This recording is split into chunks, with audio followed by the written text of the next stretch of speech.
My name is Jennifer Skeen. I'm Associate Dean of Research here at Berkeley in the School of Social Welfare and Professor of Social Welfare and Public Policy here at Berkeley.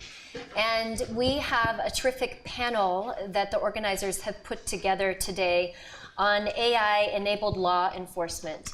We'll talk about both challenges and opportunities in the application of algorithms and risk assessment, especially to law enforcement and the criminal justice system. So the panel will proceed like this. Each of the speakers will spend about 5 minutes talking about their area and central message. And when they're finished, the panel will sit here and we'll have some moderated questions. So I will ask them some questions and then we will open it up to you to ask questions after that. So without further ado, I'll introduce our first speaker, Mark Bergstrom, who is, he's been the executive director of the Pennsylvania Commission on Sentencing since April of 1998. I think that his organization has probably done more systematic implementation of risk assessment than many other states or maybe any other organization. Mark Bergstrom is also a senior lecturer in crime law and justice at Penn State.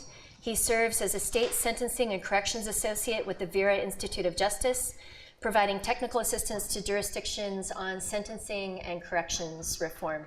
And he is a national figure on that topic. So please welcome Mark Bergstrom.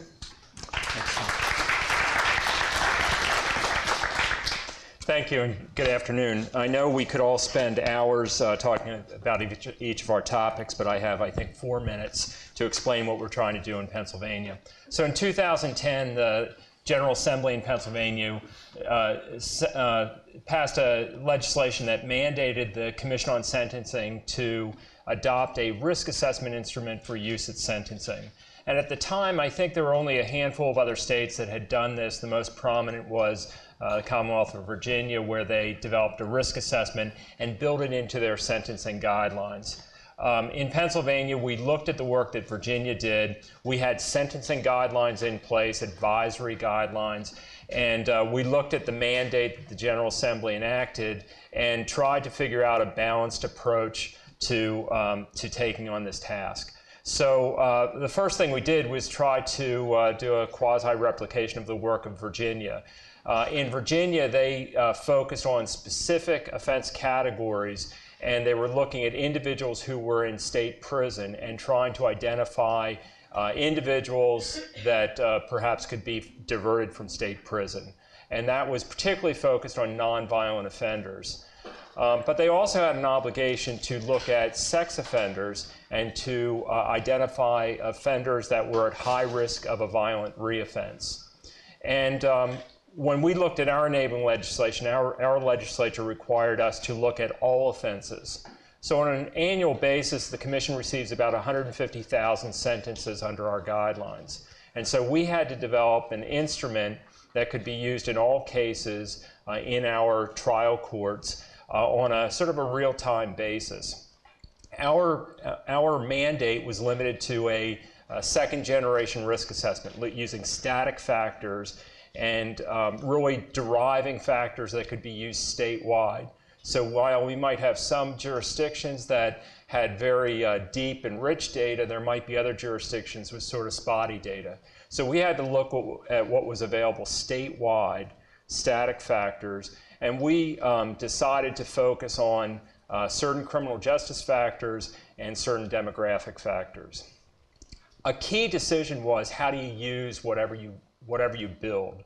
And what we decided to do was, instead of using risk assessment to identify increases in punishment or diversion of cases, we're using risk assessment to really focus on those cases where judges should have more information to make more informed, individualized decisions at sentencing.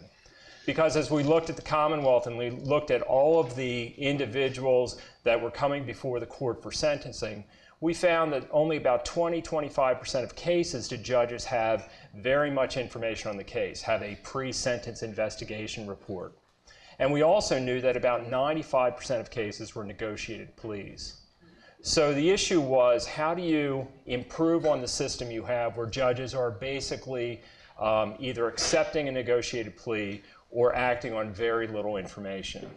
And what we've tried to do, and what we can talk about more later, is try to identify outliers. Those cases that have characteristics that seem to associate with high risk of any offense or high risk of a violent offense, or those that associate with low risk.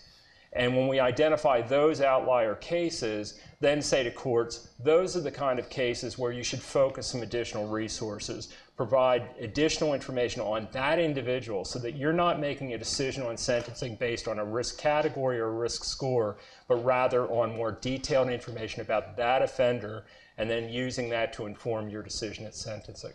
So hope to talk more about this later. Thank you.